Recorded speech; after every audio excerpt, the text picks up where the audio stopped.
किती लाखांचा मुद्देमाल केला काय गुन्हे शाखा ठाणे शहरचे घटक एकचे इंचार्ज सचिन गायकवाड यांना गोपनीय माहिती मिळाली होती की डोंबिवली पोलीस स्टेशनच्या हद्दीमध्ये नेरुळकर रोड सुदामवाडी या ठिकाणी गोवा येथे बनवली जाणारी विदेशी दारू जी महाराष्ट्रामध्ये विक्रीसाठी ज्याला बंदी आहे अशी दारूच्या बॉटल्स त्या ठिकाणी आणून त्याचं लेबल त्याचं पॅकिंगचं जे मटेरियल आहे ते सर्व चेंज करून महाराष्ट्रामध्ये विक्रीसाठी असलेले जे अधिकृत लेबल आहेत ते त्याच्यावर लेबल आणि रिपॅकिंग करून त्याची विक्री महाराष्ट्रामध्ये बऱ्याच ठिकाणी त्या दारूची विक्री होत आहे अशी माहिती त्यांना मिळाली होती. त्या अनुषंगाने घटक एकचे इंचार्ज PI सचिन गायकवाड यांनी ACP शेखर बागडे यांच्या मार्गदर्शनामध्ये त्याचबरोबर PSI घुगे आणि त्यांच्या टीमने त्या ठिकाणी जाऊन छापा कारवाई केली ज्यामध्ये घटक एकच्या टीमला एकूण जवळपास 450 विदेशी दारूचे बॉक्स मिळाले. जवळपास 18,000पेक्षा जास्त विदेशी दारूचे त्या बॉटल्स आहेत. त्याचबरोबर प्रिंटिंग मशीन प्रिंटिंगसाठी लागणारं साहित्य हॉट एअर गन आणि इतर काही साहित्य जे छपाईसाठी किंवा लेबल चिकटवण्यासाठी जे काही वापरण्यात येत होतं असं साहित्य देखील त्या ठिकाणी मिळून आलं. जवळपास 50 लाखाचा अंदाजे 50 लाखाचा मुद्देमाल त्या ठिकाणी जप्त करण्यात आला आहे.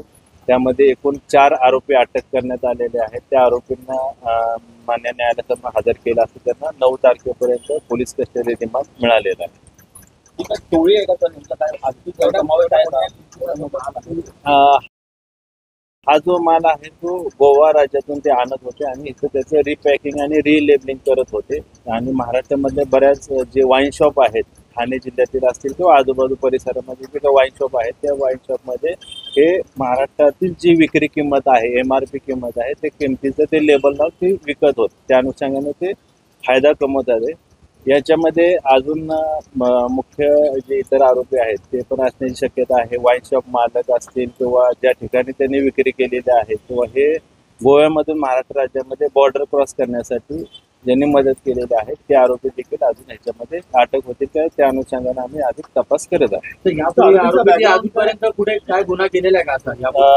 हे जे 4 आरोपी आहेत त्यापैकी एक चालक आहे आणि त्या कारखान्यामध्ये जे रिलेबलिंग आणि रिपॅकिंग करणारा जो कारखाना होतो त्यातील लेबर आहेत. एक महिंद्रा पिकअप जे ही दारू वाहतूक करणारा जो वाहन होतं त्या वाहनाचा तो चालक आहे. तर याच्यामध्ये तो मुख्य पुरवठादार जो आहे तो पकडला गेलाय का? त्या अनुषंगानेच तपास सुरू आहे. मुख्य पुरवठादार जो गोव्यावरून माल इकडे सप्लाय करत होता महाराष्ट्रामध्ये त्याचबरोबर हे लेबलिंग आणि रिपॅकिंग करून महाराष्ट्रातल्या कोणकोणत्या वाईन शॉपमध्ये किंवा कोणकोणत्या बिअर बारमध्ये याची विक्री करत होते त्या अनुषंगाने देखील आमची घटक एकची टीम तपास करत आहे. आरोपी सध्या पोलीस कस्टडीमध्ये आहे. तर ह्या संदर्भात पाहिलं तर मोठ्या संख्येने दारूच्या बाटल्या आहेत. यामध्ये कुठल्या प्रकारचं रॅकेट असू शकतं का? यामध्ये वंशज मालक किंवा बिअरबार मालक यांचा समावेश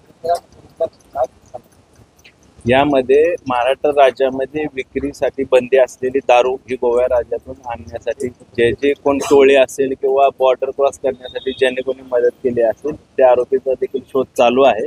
त्याचबरोबर वाईन शॉपचे मालक असतील किंवा बिअर शॉपचे मालक चालक जे असतील ते सुद्धा याच्यामध्ये सहभागी असण्याची शक्यता आहे. त्या अनुषंगाने आम्ही अधिक तपास करत आहोत.